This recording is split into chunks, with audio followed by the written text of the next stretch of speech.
নেত্রকোনার কলমাকান্দায় পাহাড়ি ঢলে হাওরে বাঁধ ভেঙে নতুন নতুন এলাকা প্লাবিত, বাকি জমির ধান দ্রুত কাটার পরামর্শ। 2 দিনের বৃষ্টিতে পাহাড়ি ঢলে একবারে ফসল সব ডুবে গেছে। তেলেঙ্গা, চরমাচাপ, মেদি, দুলুবা, হাতুরিয়া, তেলেঙ্গা ডুবে গেছে। বাঁচানো গেল না ফতুল্লায় গ্যাস বিস্ফোরণে দগ্ধ 5 জনের কাউকেই, স্বামী সন্তানদের পর মারা গেলেন গৃহবধূ সায়মাও। দীর্ঘ 22 বছর পর কাল চাঁদপুর যাচ্ছেন প্রধানমন্ত্রী। খাল পুনর্খনন সহ অংশ নেবেন বিভিন্ন কর্মসূচিতে। একগুচ্ছ উন্নয়ন দাবি নিয়ে অপেক্ষায় জেলাবাসী। চাঁদপুরে একটা যদি ইপিজেড তৈরি করে দেয় তাহলে চাঁদপুরে যে লক্ষ লক্ষ বেকার সংখ্যা, সে বেকার সংখ্যাটা দূর হবে। আন্দোলন করলে আমরা কৃষি যারা আছি তারা উন্নত হমু, কারণ পানি দিতে পারমু। গুটিজাত নামানোর মধ্য দিয়ে রাজশাহী রামবাজার জাত শুরু। ক্যালেন্ডার অনুযায়ী 22 মে থেকে মিলবে গোপালভোগ।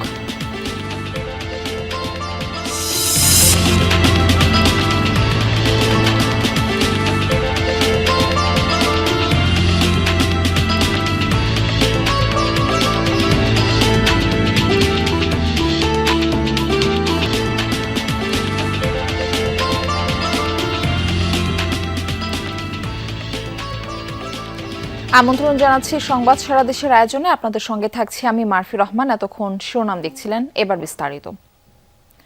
নেত্রকোনার কলমাকান্দার গড়াডোবা হাওরে ফসল রক্ষা বাঁধ ভেঙে ঢুকছে পাহাড়ি ঢলের পানি। নতুন করে প্লাবিত হয়েছে বরকাপন ও পোগলা ইউনিয়নের মেদাবিল ও সুনুই সহ কয়েকটি হাওর। পানি উন্নয়ন বোর্ডের নির্বাহী প্রকৌশলী জানিয়েছেন, হাওরের বড় ফসল কাটা প্রায় শেষ পর্যায়ে থাকায় বাঁধটি ভেঙে গেলেও তেমন ক্ষতি হবে না কৃষকের। তবে হাওরের উঁচু এলাকাতে কিছু ফসল থাকায় তা দ্রুত কাটার পরামর্শ দেওয়া হয়েছে। পাহাড়ি ঢলে বৃহস্পতিবার বিকেলে বড়কাপন ইউনিয়নের কেশবপুর এলাকার কামাউরা স্লুইচ গেটের পাশে বাঁধটি ভেঙে যায়। খবর পেয়ে এলাকাটি পরিদর্শন করেন নেত্রকোনা 1 আসনের সংসদ সদস্য ও deputy speaker barrister Kaiser Kamal সহ পানি উন্নয়ন বোর্ডের কর্মকর্তারা।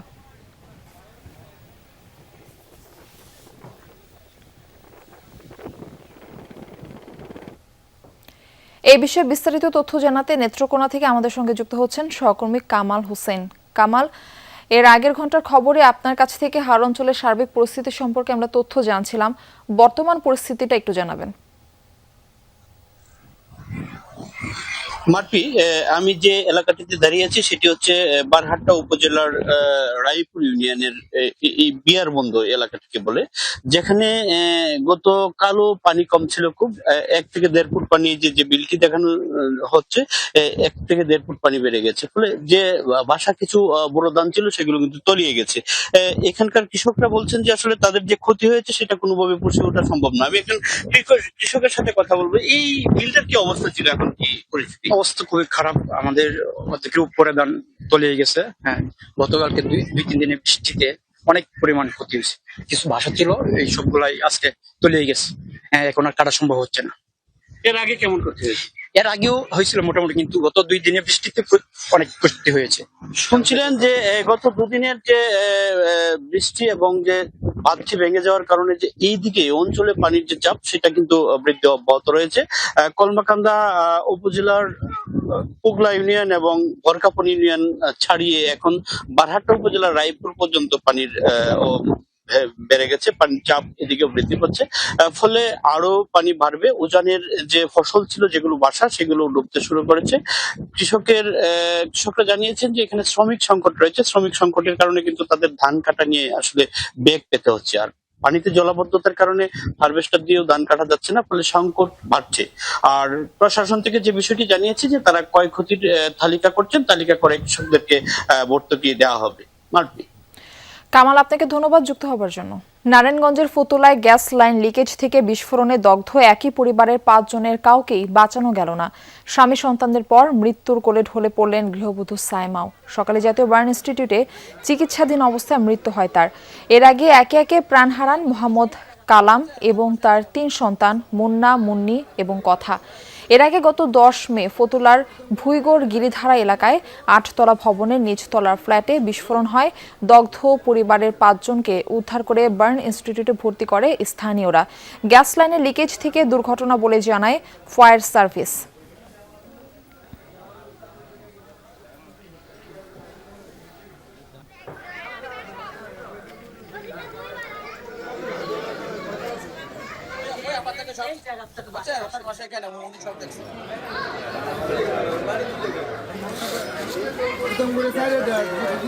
নারায়ণগঞ্জের ফতুল্লা থেকে যুক্ত হচ্ছেন আমাদের সহকর্মী আমির হোসেন স্মিথ। সাইমার জানাজা কখন নাগাদ হবে এবং দাফন করা হবে কোথায়? মারফি, যে নারায়ণগঞ্জের ফতুল্লার গিরিধারার যে সর্বশেষ যে সদস্য ছিল সাইমা, সে মারা গিয়েছে এবং তার দেশের বাড়িতে তাদেরকে নিয়ে যাওয়া, অর্থাৎ যেইখানে তারা মারা গিয়েছিলেন মানে গ্যাস বিস্ফোরিত হয়েছে সেখানে তাদেরকে নিয়ে আসা হয়নি, তাদেরকে গ্রামের বাড়িতে নিয়ে যাওয়া হয়েছে বলে আমরা জানতে পেরেছি। তবে আমি যে বাড়িটিতে আছি এই বাড়িটির পেছনে কিন্তু গ্যাসের চাপ বেশি থাকার কারণে ভয়াবহ বিস্ফোরণ ঘটে এবং সেখানে একই পরিবারের যে 5 জন সবাই দগ্ধ হয়েছেন এবং সবাই কিন্তু মারা গিয়েছেন। পুরো ফ্যামিলিটি আসলে নিঃশেষ হয়েছেন। একটি হৃদয় বিদারক দৃশ্য ঘটনা এবং এলাকাবাসী সবাই মর্মাহত। তারা বলছেন যে এমন একটি ঘটনা এই বাড়ির কাছে ঘটে গেছে সেটি তারা কোনোভাবেই মেনে নিতে পারছেন না। শুধু এটি নয়, নারায়ণগঞ্জে কিন্তু পরপর 3টি বিস্ফোরণের ঘটনায় লাকিবাজারে যে বিস্ফোরণ ঘটেছিল সেখানে যে আব্দুল কাদের তিনিও মারা গেছেন এবং মেঘনা পাওয়ার প্লান্টে যে অর্থাৎ যারা মেঘনা পাওয়ার প্লান্টে যে বিস্ফোরণ ঘটেছে সেখানেও একজন মারা গেছে। অর্থাৎ পরপর 3টি বিস্ফোরণে কিন্তু নারায়ণগঞ্জে 7 জন মারা গেছেন এবং যারা জীবিত আছেন তারাও ভয়াবহ অবস্থায় আছেন। তাদের সকলের অবস্থায় আশঙ্কাজনক বলে ঢাকা বার্ন ইনস্টিটিউটের যে আবাসিক সার্জন আছেন তিনি আমাদেরকে জানিয়েছেন এবং সব মিলিয়ে এখানকার যে পরিস্থিতি অর্থাৎ ভয়াবহ পরিস্থিতির মধ্য দিয়ে। স্মিথ, ধন্যবাদ যুক্ত হবার জন্য। গত 24 ঘন্টায় হামের উপসর্গে সিলেট ও ময়মনসিংহে আরও 2 শিশুর মৃত্যু হয়েছে। প্রাদুর্ভাব শুরু থেকে এই পর্যন্ত সিলেটে প্রাণ গেছে 32 জনের। গত 24 ঘন্টায় উপসর্গ নিয়ে হাসপাতালে নতুন রোগী ভর্তি হয়েছেন 64 জন। বর্তমানে জেলার বিভিন্ন হাসপাতালে ভর্তি থাকা রোগীর সংখ্যা 311। ময়মনসিংহে হামের উপসর্গ নিয়ে প্রাণ গেছে 1 শিশুর। গত 24 ঘন্টায় ময়মনসিংহ মেডিকেল কলেজ হাসপাতালে নতুন রোগী ভর্তি হয়েছেন 23 জন। এছাড়া অন্যান্য বিভাগের হাসপাতালগুলোতেও উপসর্গ নিয়ে রোগী ভর্তি বাড়ছে। কোথাও কোথাও আইসোলেশন ওয়ার্ডে শয্যা সংকটে মেঝে এবং বারান্দায় রেখেই চলছে চিকিৎসা। এতে একদিকে যেমন বাড়ছে সংক্রমণের ঝুঁকি, অন্যদিকে বাড়ছে রোগীদের ভোগান্তিও।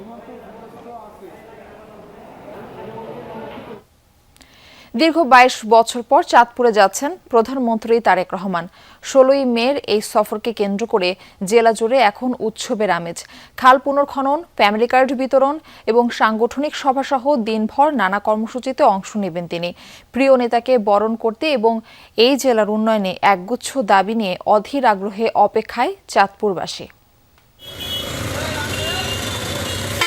চাঁদপুরের প্রবেশদ্বার থেকে শুরু করে অলিগলি সবখানেই এখন সাজ রব। উপলক্ষ দীর্ঘ 2 দশক পর প্রধানমন্ত্রী তারেক রহমানের চাঁদপুর সফর।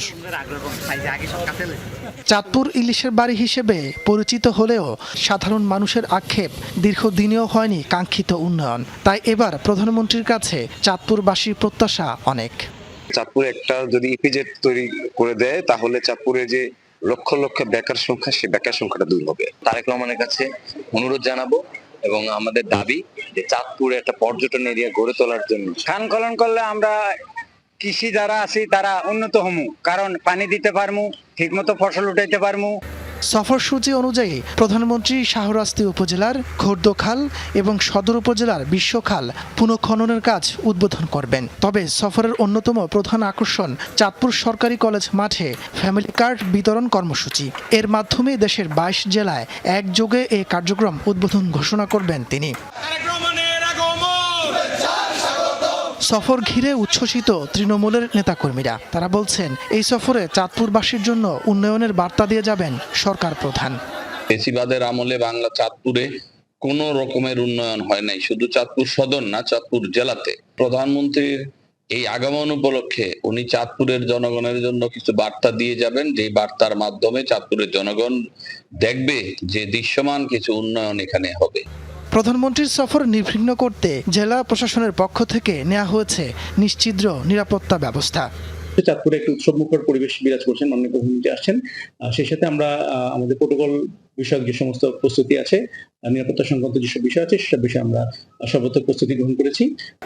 সরকারি কর্মসূচির পাশাপাশি চাঁদপুর ক্লাবে জেলা বিএনপির সাংগঠনিক সভায়ও যোগ দেবেন দলের চেয়ারম্যান তারেক রহমান। তাপস সরকার, যমুনা নিউজ। গুটি আম নামানোর মাধ্যমে রাজশাহীতে শুরু হয়েছে আমের মৌসুম। সকাল থেকে জেলার বিভিন্ন বাগানে গুটি আম নামানো শুরু হয়। ম্যাঙ্গো ক্যালেন্ডার অনুযায়ী 22 মে থেকে গোপালভোগ, 25 মে থেকে রানী পছন্দ এবং লক্ষণভোগ, 30 মে থেকে হিমসাগর বা ক্ষীরসাপাত বাজারজাত করা যাবে। এছাড়া 10 জুন থেকে ল্যাংড়া ও বানানা ম্যাঙ্গো, 15 জুন থেকে আম্রপালি ও ফজলি আম সংগ্রহ করা যাবে। নির্ধারিত সময়ের আগে আম বাজারজাত করলে সংশ্লিষ্টদের বিরুদ্ধে আইনি ব্যবস্থা নেওয়া হবে বলে সতর্ক করেছেন জেলা প্রশাসক কাজী শহীদুল ইসলাম। রাজশাহীতে এবছর 2,44,000 টন আম উৎপাদনের আশা করা হচ্ছে। এ বিষয়ে বিস্তারিত তথ্য জানাতে সেখান থেকে আমাদের সঙ্গে যুক্ত হচ্ছেন সহকর্মী তারেক মাহমুদ। তারেক মাহমুদ, এবার আমের ফলন কেমন হয়েছে আর কেমন দামে বেচাকেনা চলছে? মারফি, এবার কিন্তু আমের ফলন ভালো হয়েছে এবং সকাল থেকে আমি রাজশাহীর বিভিন্ন এলাকাতে রয়েছি। আজকে গুটি প্রজাতির আম সেগুলো নামিয়ে রাজশাহীর সবথেকে যে বড় আমের হাট বানেশ্বর হাট, সেই হাটে কিন্তু আনা হচ্ছে এবং এখানকার যারা পাইকাররা রয়েছেন তারা আসছেন। তবে ঢাকার পাইকাররা কিন্তু এখনও আসেননি, যেহেতু আজকে প্রথম হাট এবং বেচাকেনা সকাল থেকে ভালোই হচ্ছে, আমি তেমনটি দেখতে পাচ্ছি। আমি ব্যবসায়ীদের সাথে একটু কথা বলতে চাই। আজকে আমের দাম কেমন, কি অবস্থা? আজকে আমের দাম মানে বছরের তুলনাতে আম হিসাবে মোটামুটি ঠিকই আছে। এরকম হলেই কৃষকও বেচবে, ব্যবসায়ও বেচবে আর কি। গুটি আম কত থেকে কত যাচ্ছে? গুটি আম 800 টাকা থেকে 2000 টাকা পর্যন্ত আছে বাজার। আপনারা জমজমাট হবে কবে এই হাটটি? আশা করছি যে 1 সপ্তাহ পর থেকে জমজমাট হবে আর কি। ধন্যবাদ আপনাকে। মারফি শুনছিলেন এবং আমি যতটুকু দেখছি যে সকালে থেকেই রাজশাহীর বিভিন্ন এলাকাতে গুটি প্রজাতির আম নামানোর পরে রাজশাহীর যে বানেশ্বর হাট, এই হাটে কিন্তু 5-6টি কিন্তু এই বিভিন্ন নসিমন করিমন ভ্যানে করে ঝুড়িতে করে আমগুলো আনা হচ্ছে এবং এখানকার যারা পাইকারি ব্যবসায়ী রয়েছেন তারা আসছেন, দাম দর করে কিন্তু কিনছেন এবং এখন পর্যন্ত এই সকাল থেকে কিন্তু বলা যায় যে কিছুটা জমে উঠতে শুরু করেছে এবং আরও কয়েকদিন পরে কিন্তু রাজশাহীর যে এই বৃহত্তম আমের হাট, সেখানে এই আমের যে ভ্যান, ভটবডি, নসিমন থেকে শুরু করে যে ঝুড়িগুলো রয়েছে সেগুলো কিন্তু একদম কোনায় কোনায় পরিপূর্ণতা পাবে এবং এখন পর্যন্ত রাজশাহীতে এই আজকে থেকে কিন্তু গুটি আম নামানোর মধ্য দিয়ে আমের যে মৌসুম সেটি কিন্তু শুরু হলো এবং এরপরে 22 মে থেকে গোপালভোগ, 25 মে থেকে রানী পছন্দ, 30 মে থেকে হিমসাগর আম যেগুলো রয়েছে সেগুলো কিন্তু নামানো হবে। সকাল থেকে কিন্তু যারা বিক্রেতারা রয়েছেন, চাষিরা রয়েছে, আমগুলো আনছেন এবং এখানকার যারা পাইকারি ব্যবসায়ী রয়েছেন তারা আমগুলো এখন পর্যন্ত কিনছেন এই বানেশ্বর হাট থেকে। মারফি, তারেক, ধন্যবাদ যুক্ত হবার জন্য। প্রতিশ্রুতি আর ঘোষণার মারপ্যাচে বন্দী থাকা তিস্তা মহাপরিকল্পনার প্রকল্পের কাজ একনেকে পাশ না হওয়ায় ক্ষোভ দানা বেঁধে উঠেছে অববাহিকায়। পদ্মা ব্যারেজ নিজস্ব অর্থায়নে হলে কেন তিস্তা প্রকল্প হবে না, এই প্রশ্ন ছুড়েছেন তারা। শুষ্ক মৌসুমে উজানে একতরফা পানি প্রত্যাহার আর বর্ষায় পানি ছেড়ে দেয়ায় তিস্তার বাংলাদেশ অংশের 2 কোটি মানুষের জীবন জীবিকা এখন সংকটাপন্ন। ফি বছরই ভাঙন বন্যায় উদ্বাস্তু হয় মানুষ, কখনো মরুভূমির উত্তাপ। এমন অবস্থায় প্রাণ প্রকৃতি বাঁচাতে 54 বছর ধরে তিস্তার বিজ্ঞানসম্মত শাসনের দাবিতে আন্দোলন মুখর অববাহিকার মানুষ। টানা 48 ঘন্টার অবস্থান, মানববন্ধন, নৌকা সমাবেশ, মশাল প্রজ্বলন, সভা, সেমিনার, স্তব্ধ কর্মসূচি সহ নজিরবিহীন সব আন্দোলন। বিগত আওয়ামী লীগ ও অন্তর্বর্তীকালীন সরকারের ঘোষণা ছিল অববাহিকার মানুষের জীবন জীবিকা বাঁচাতে বাস্তবায়ন হবে তিস্তা মহাপ্রকল্প, কিন্তু সেই ঘোষণা বাস্তবায়ন হয়নি। আমরা আশা করছি সকল রাষ্ট্রীয় সরকারি আনুষ্ঠানিকতা শেষ করে 2026 সালের 1 জানুয়ারি থেকে আমরা কাজ শুরু করতে পারি। আন্দোলনে অনলাইনে যুক্ত হয়ে এবং নির্বাচনী জনসভায় বর্তমান প্রধানমন্ত্রীও ঘোষণা দিয়েছিলেন অগ্রাধিকার দিয়ে করা হবে তিস্তা মহাপরিকল্পনার কাজ। রাষ্ট্র পরিচালনার দায়িত্ব পেলে আগামী দিনে অবশ্যই আমরা অগ্রাধিকার ভিত্তিতে তিস্তা মহাপরিকল্পনা বাস্তবায়নের সব রকম উদ্যোগ আমরা ইনশাল্লাহ গ্রহণ করব। বিএনপি ইনশাল্লাহ সরকার গঠন করলে এই এলাকার মানুষের জন্য যে তিস্তা ব্যারেজের স্বপ্ন আমরা সেটি পূরণের কাজে যথাসম্ভব দ্রুত হাত দিব ইনশাল্লাহ। এমন প্রতিশ্রুতিতে নির্বাচিত সরকারের সময়ে তিস্তা প্রকল্প শুরু হবে আশা ছিল অববাহিকার মানুষের, কিন্তু বুধবারের একনেকের বৈঠকে তিস্তা প্রকল্পের নাম না থাকায় বিরূপ প্রতিক্রিয়া নদী পারে। আমরা যে অবহেলিত, সেখান থেকে তিস্তা মহাপরিকল্পনা বাস্তবায়নের মধ্য দিয়ে আমরা একটা উত্তরণের পথ দেখছিলাম, আমরা আশা করছিলাম সেটি হবে, কিন্তু আমরা বারবার বলছি যে কোনো দিকে না তাকিয়ে নিজস্ব অর্থায়নে তিস্তা মহাপরিকল্পনা বাস্তবায়ন করা হোক। আমরা বারবারই দাবি করেছি যে নিজস্ব অর্থায়নে এই কর্মসূচিটা শুরু করা হোক, পরবর্তীতে বাইরে থেকে অর্থ আসবে কি আসবে না সেটা পরের ব্যাপার। চীন ভারত নয়, নিজস্ব অর্থায়নে এই প্রকল্প বাস্তবায়নের তাগিদ নদী আন্দোলনকারীদের। যদি আমাদের তিস্তা মহাপরিকল্পনা বাস্তবায়ন বিলম্ব হয় তাহলে এই হতাশার রেখাটা দীর্ঘ হবে। এই তিস্তা মহাপরিকল্পনা অগ্রাধিকার প্রকল্পের পরিকল্পনা সেইটি ঘোষণা না হয় মানুষের মধ্যে বিক্ষোভ দানা বাঁধছে। 10 বছর মেয়াদী তিস্তা প্রকল্পের প্রস্তাবিত ব্যয়ের পরিমাণ 12,000 কোটি টাকা। চীনের অর্থায়নে প্রকল্পটি বাস্তবায়নের আশা দেখাচ্ছে সরকার। এই অঞ্চলের মানুষের প্রশ্ন, আদৌ এই প্রকল্পটি কি বাস্তবায়ন হবে? সরকার মাঝারুল মান্নান, যমুনা নিউজ, লালমনিরহাট। জানাবো কোরবানির পশু বেচাকেনার খবর। উত্তরাঞ্চলের হাটগুলোর আনাগোনা বেড়েছে ব্যাপারীদের। এ বিষয়ে আরো জানাতে নওগাঁ থেকে আমাদের সঙ্গে যুক্ত হচ্ছেন সহকর্মী শফিক ছোটন। ছোটন, হাটে কোরবানির পশুর সরবরাহ আপনি কেমন দেখছেন? দাম কেমন হাঁকছেন বিক্রেতারা?